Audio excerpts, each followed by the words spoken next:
សួស្តីបញ្ហាមួយក្នុងចំណោមបញ្ហាដែលមនុស្សគ្រប់គ្នាត្រូវប្រឈមមុខក្នុងជីវិតគឺការជ្រើសរើសមនុស្សម្នាក់ដើម្បីចែករំលែកដំណើរជីវិតជាមួយគ្នាការស្វែងរកនរណាម្នាក់ដែលនឹងឈរក្បែរយើងនៅពេលដែលមានភាពលំបាកគឺមិនមែនជារឿងងាយស្រួលឡើយយើងមិនត្រូវ official យើងមិនត្រឹមតែត្រូវការមនុស្សដែលមានសមត្ថភាពខ្ពស់ប៉ុណ្ណោះទេប៉ុន្តែត្រូវការដៃគូដែលអាចទុកចិត្តបាននិងមានភាពក្លាហានផងដែរជាពិសេសនៅពេលប្រឈមមុខនឹងបញ្ហាប្រឈមដ៏ធំនិងគ្រោះថ្នាក់ការសម្រេចចិត្តចាប់ដៃជាមួយនរណាម្នាក់មិនថាយើងជាអ្នកប្រឈមឬអ្នកស្វែងរកជំនួយទេមិនមែនជាការសម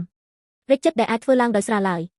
នៅក្នុងសៀវភៅមួយសាមយូអែលចំពុក26នៃព្រះគម្ពីរយើងឃើញពេលមួយដែលដាវីតបានប្រឈមមុខនឹងការជ្រើសរើសបែបនេះស្ដេចសូបានដឹកនាំទាហានជំរើស300អ្នកដើម្បីតាមចាប់ដាវីតប៉ុន្តែដាវីតបានសម្រេចចិត្តគួរឲ្យភ្ញាក់ផ្អើលថានឹងលួចចូលទៅក្នុងជំរំរបស់សូនៅពេលយប់វាហាក់ដូចជាគួរឲ្យខ្លាចណាស់មែនទេ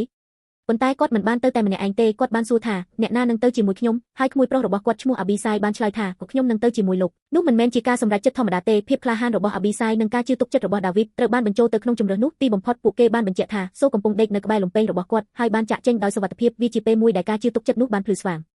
ជីវិតក៏ដូចគ្នាដែរនៅពេលដែលយើងដេញតាមសុបិនដ៏ធំឬទ្រាំទ្រនឹងថ្ងៃដ៏លំបាកយើងត្រូវការនរណាម្នាក់នៅក្បែរយើងដូចដែលដាវីតបានជឿទុកចិត្តនិងជ្រើសរើសអាប៊ីសាយការមានដៃគូបែបនេះផ្ដល់ឲ្យយើងនូវកម្លាំងដ៏អស្ចារ្យព្រះយេស៊ូវបានហៅសិស្សរបស់ទ្រង់ក្នុងលក្ខណៈស្រដៀងគ្នានេះទ្រង់មិនបានស្វែងរកមនុស្សល្អឥតខ្ចោះទេប៉ុន្តែបានជ្រើសរើសមនុស្សធម្មតាដែលបានសម្រេចចិត្តធ្វើតាមទ្រង់ពួកគេបានដើរជាមួយគ្នាប្រថុយគ្រោះថ្នាក់និងផ្សព្វផ្សាយក្តីសង្ឃឹមនិងសេចក្តីស្រឡាញ់ព្រះយេស៊ូវបានអញ្ជើញពួកគេឲ្យចូលរួមក្នុងផែនការរបស់ព្រះហើយសប្តាហ៍នេះ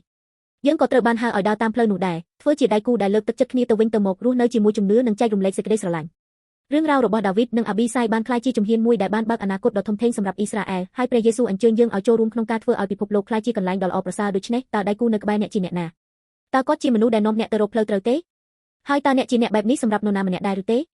យើងត្រូវបានហៅឲ្យដើរជាមួយគ្នាដូចជាដាវីតនិងអាប៊ីសាយដូចជាព្រះយេស៊ូវនិងសិស្សរបស់ទ្រង់មិនមែនឈរតែម្នាក់ឯងទេប៉ុន្តែផ្អែកលើគ្នាទៅវិញទៅមកលើកទឹកចិត្តគ្នានិងដើរលើផ្លូវនៃជំនឿសូមឲ្យដំណើររបស់អ្នកនៅថ្ងៃនេះត្រូវបានប្រទានពរតាមរយៈព្រះយេស៊ូវគ្រីស្ទនៅពេលដែលយើងដើរជាមួយគ្នានៅលើផ្លូវនេះ